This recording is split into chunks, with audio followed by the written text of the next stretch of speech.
Vamos fechando nossos olhos, pensamento em Jesus.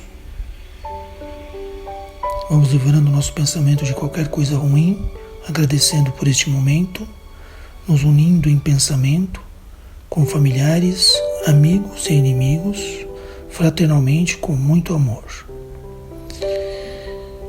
Vamos nos elevando até Maria, que com todo o seu amor de mãe, nos ampara e nos dá força para seguir. E através de Maria, vamos nos elevando a Jesus, nosso Mestre, agradecendo por todo o ensinamento que trouxe para nós.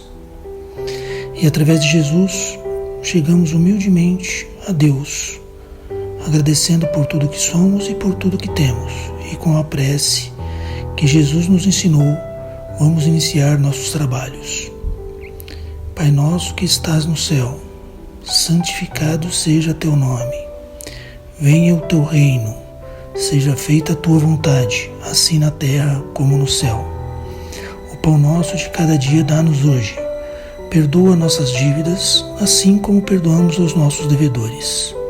E não nos deixes cair em tentação, mas livra-nos do mal. Gratidão, Deus. Gratidão, Jesus. Assim seja.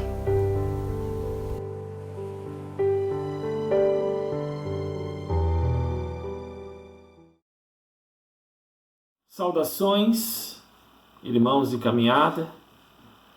Que a paz e a luz do nosso divino e amado Jesus esteja conosco neste momento, abençoando-nos, protegendo-nos, intuindo-nos e nos trazendo muitas bênçãos.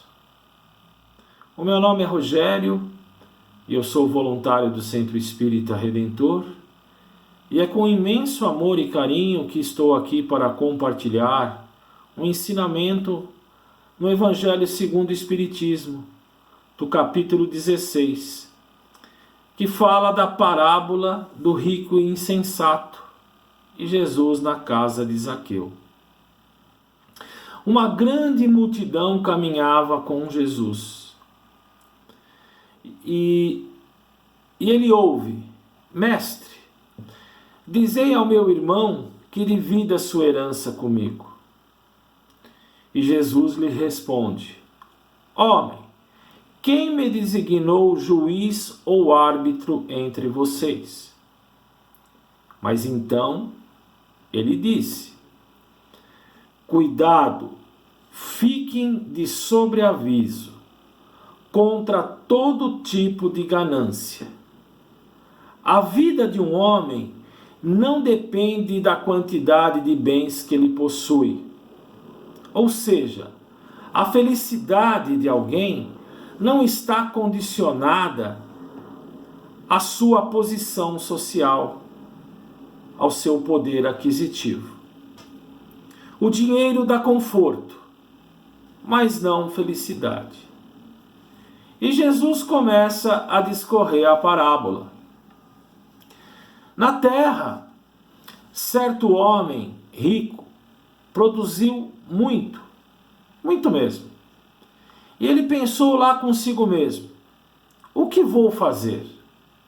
Eu não tenho aonde armazenar a minha colheita. Aí deu um estalo: já sei o que vou fazer.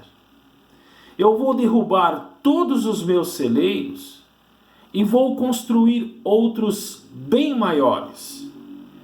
E ali guardarei toda a minha safra, todos os meus bens, e direi a mim mesmo: olha, você tem uma grande quantidade de bens armazenados por muito tempo, por muitos anos. Descanse, coma, beba, alegre-se.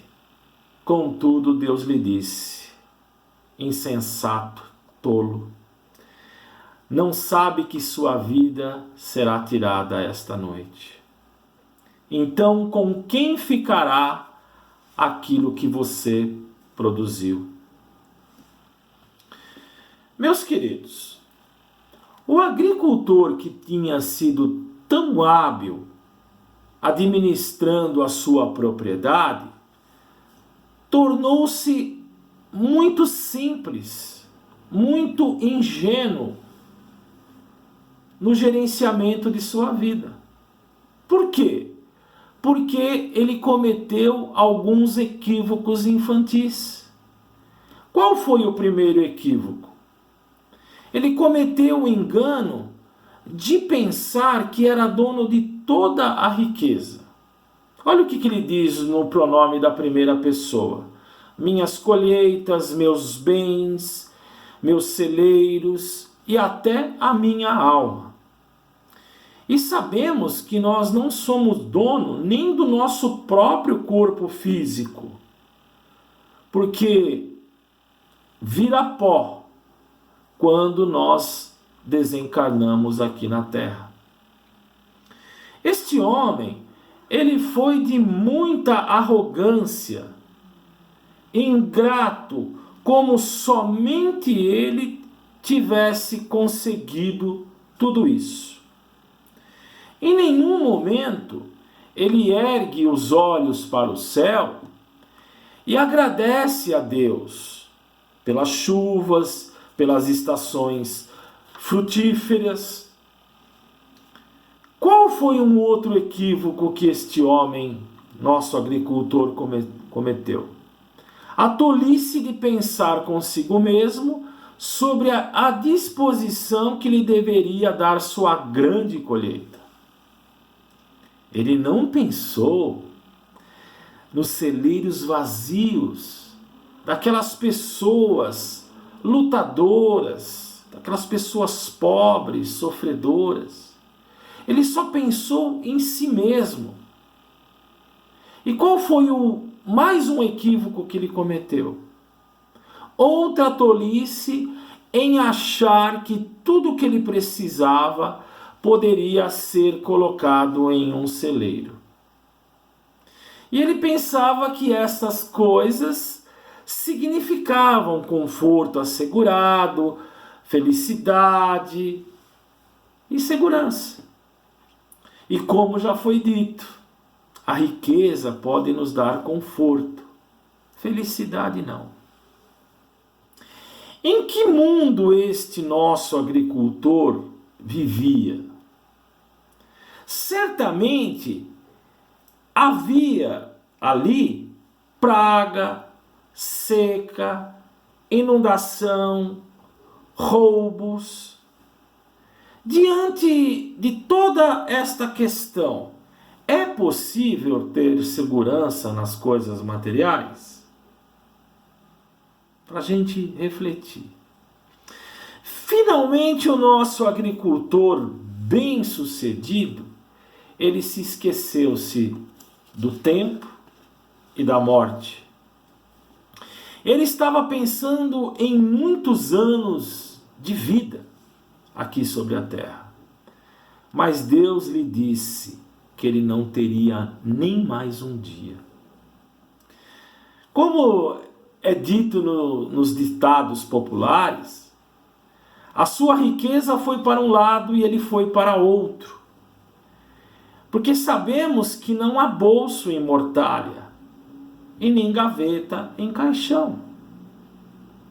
E esta parábola também, se a gente parar para pensar, ela nos adverte para que a gente não caia na ganância, na ostentação e também no excesso que nos leva à perdição.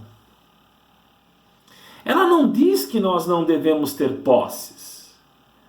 O perigo de se tornar rico é que podemos esquecer de Deus e dos outros, ou talvez de ambos. É por isso que Jesus diz naquela passagem de Lucas 18:25, que seria mais fácil um camelo passar pelo buraco de uma agulha do que o rico entrar no reino de Deus. Não é possível, não é impossível, mas uma grande riqueza torna difícil, dependendo como ela é conduzida ou administrada. E no capítulo 16, lá do Evangelho segundo o Espiritismo, nós temos também a pergunta que Kardec faz aos espíritos da verdade. O porquê que todos os homens não são igualmente ricos? Por uma razão muito simples. Porque eles não são igualmente inteligentes, ativos, laboriosos para poder adquirir. E nem moderados e previdentes para poder conservar. Se a riqueza ela fosse igualmente repartida, meus queridos, daria a cada um a parte mínima do insuficiente. E supondo-se que essa partilha, essa divisão, fosse feita com todos, com 7 bilhões e 700 milhões que existem no planeta, todo o equilíbrio seria rompido em pouco tempo, rapidamente. Ah, mas Rogério, mas como aconteceria? Pelas diferenças, pelas qualidades de aptidões de cada um, pelos potenciais que cada um tem.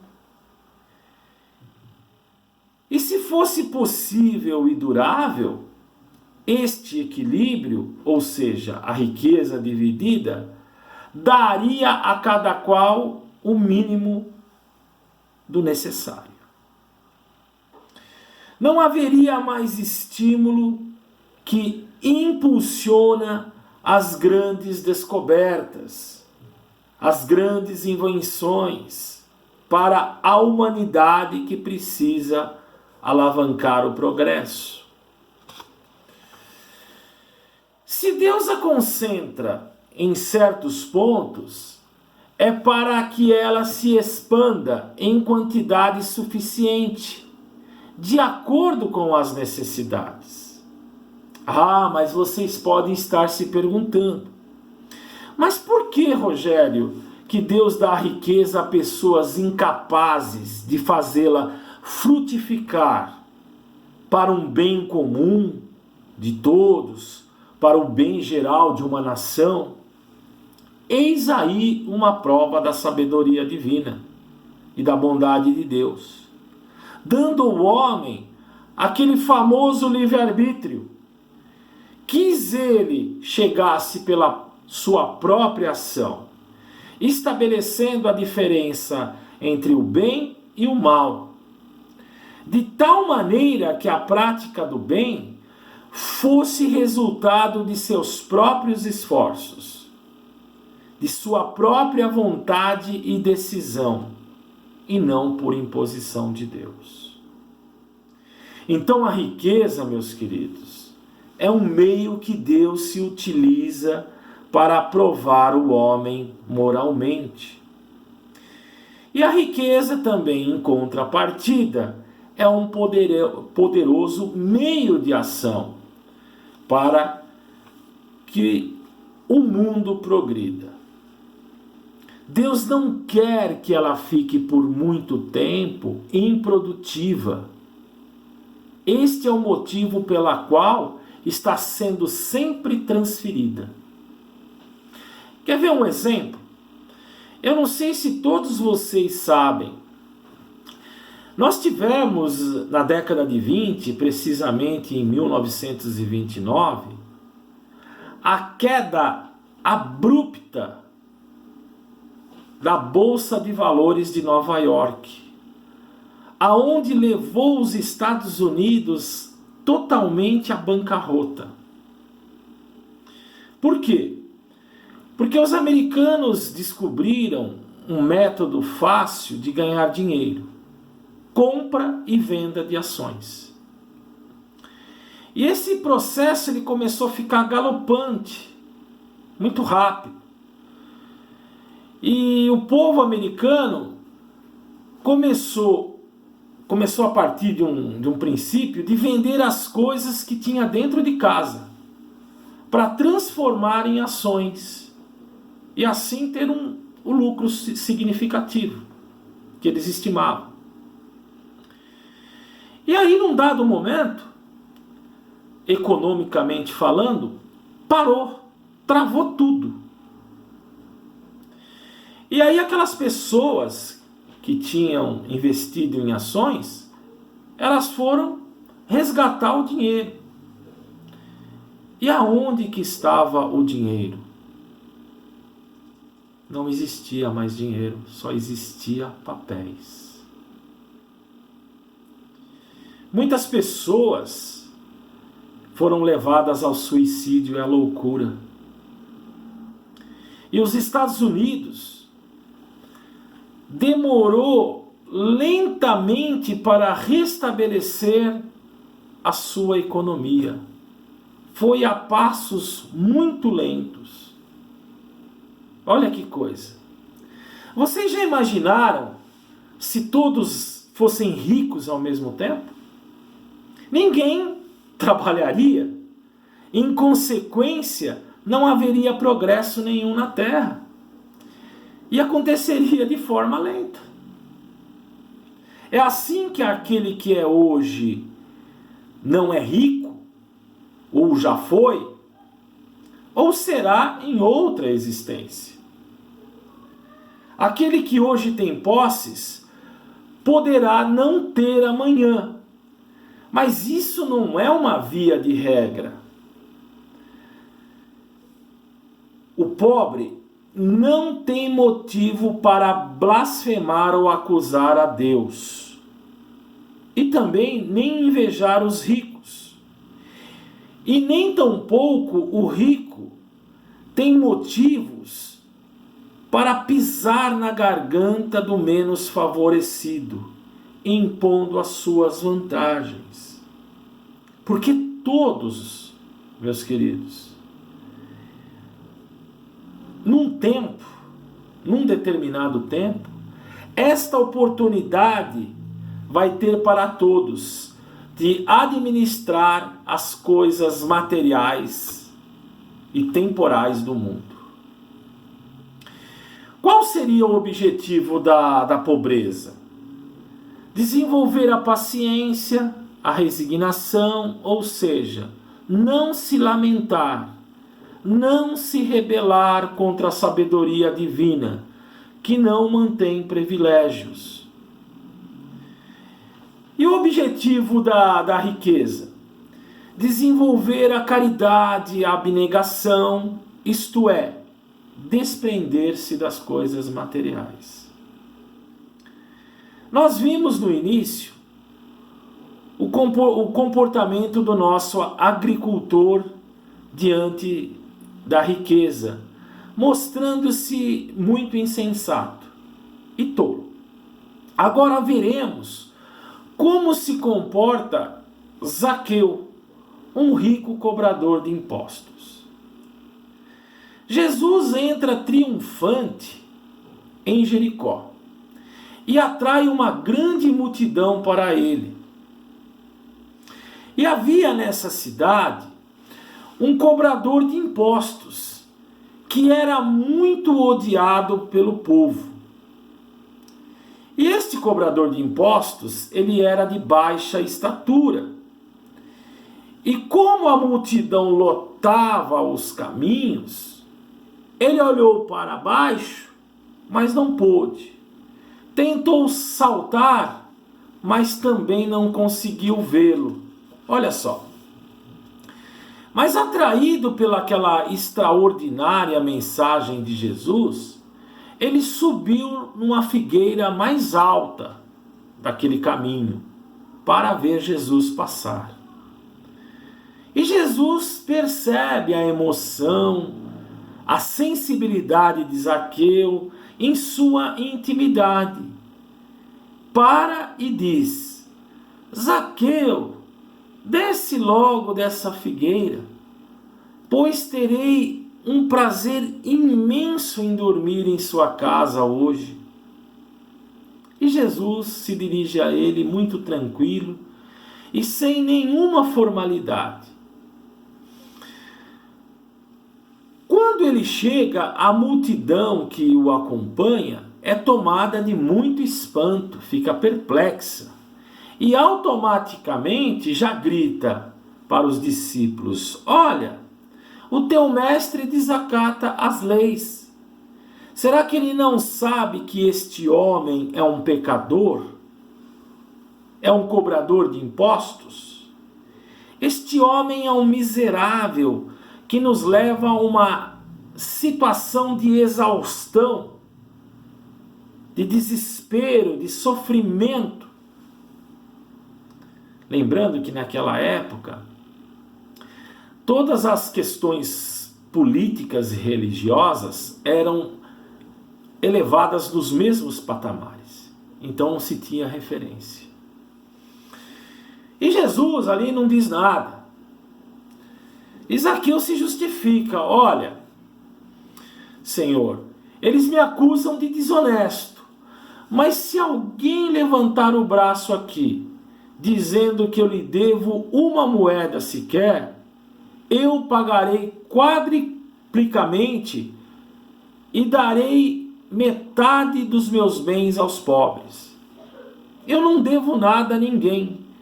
Eu sou um homem honrado, embora sendo um cobrador de impostos. Como ninguém se manifestou naquele momento, ele continua: Senhor, a alegria que tenho e que sinto em receber-te em minha casa é tão grande que eu já paguei o salário duplo aos meus servos. Eu sou um homem que cobra impostos, mas eu sou justo. Entra na minha casa, Senhor. Entra na minha vida. E Jesus logo foi dizendo: esta casa recebeu hoje a salvação, porque este homem também é filho de Abraão. E o Filho do Homem veio procurar aquilo que estava perdido. Isso está em Lucas 19, 1 a 10. Zaqueu, meus queridos, embora sendo um cobrador de impostos, sentiu a necessidade do pão espiritual, diferente do agricultor insensato. Para que a gente possa fazer uma introspecção maior. E nós, como nós estamos? Buscando o pão espiritual? Ou ainda procuramos, de certa forma, aquilo que a traça corrói, o ladrão rouba e o tempo consome? Jesus também define o conflito da criatura humana entre o ter e o ser, da seguinte maneira: no mundo somente tereis aflições, mas lembrai-vos de mim, que eu venci o mundo. O que são as aflições? Estamos num planeta chamado Terra, que é uma escola. E deveremos buscar conhecimentos, culturas, virtudes, que é a nossa verdadeira bagagem espiritual que nós vamos levar conosco.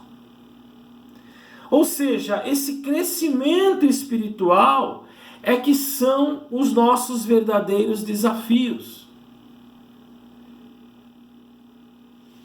Lembrando que nós estamos aqui só de passagem.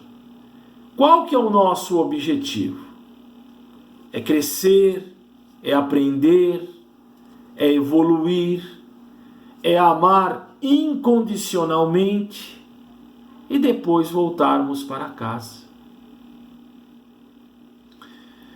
Então, meus queridos, fica esta reflexão para que a gente possa entender o que é vencer o mundo.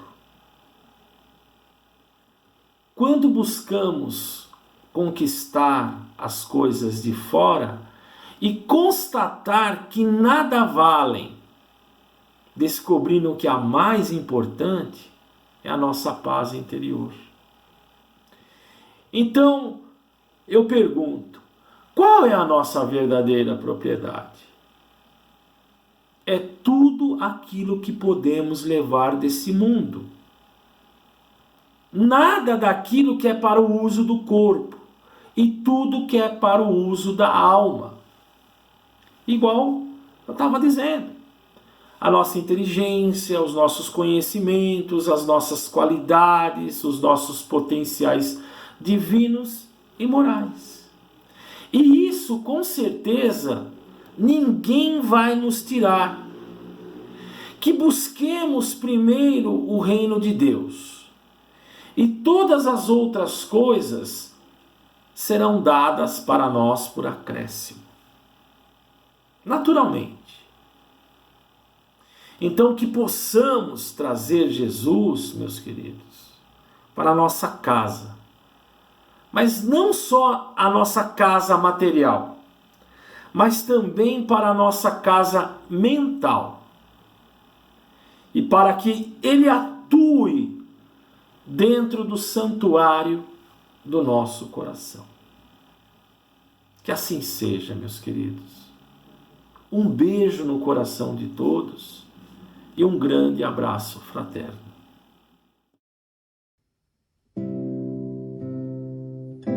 Vamos fechar os olhos e levar os nossos pensamentos a Deus, para que possamos vibrar com proteção de Deus. Vamos vibrando pelo planeta, vamos vibrando pelo nosso Brasil, vamos vibrando pelas pessoas próximas de nós, aqueles que estão nos presídios, nos orfanatos, nas ruas, nos asilos, nos hospitais. Vamos vibrar por aqueles que estão desencarnados, suicidas, que estão no Vale dos Suicidas. Vamos vibrando por nossos lares. Vamos vibrando por todos que estão desequilibrados. Vamos vibrando por todos os que precisam de uma palavra, de uma orientação, de um caminho. Vamos vibrando por nós mesmos, para que possamos ter discernimento, paz e harmonia para praticar o bem e poder ser uma arma na direção da caridade. Que assim seja, graças a Jesus e graças a Deus.